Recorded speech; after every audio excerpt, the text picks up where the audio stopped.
Кыргыз тилине моңгол тилинен келген сөздөр. Бардык тилдер сырттан келген сөздөрдү кабыл алат. Ошол кабыл алынган сөздөр аркылуу лексикалык кор байыйт. Кыргыз тилине араб, иран, моңгол, орус жана башка бир нече тилдерден сөздөр кабыл алынып, тилибиздин лексиконуна терең сиңип кеткен. Назарыңыздарга моңгол тилинен келген сөздөрдү бир нечесин сунуштайбыз. Харскай — карчыга. Карчыга кыргыз элинде таанымал куш. Балт, балта ар бир эркекке керек нерсе. Мерген, мерген. Мергендер аңлоого чыккан адамдар.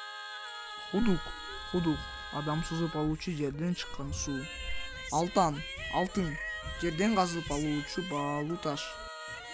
Айыл, айыл айыл чарба, жерегүү, өсүмдүк өстүрүүчү адам жашаган аймак.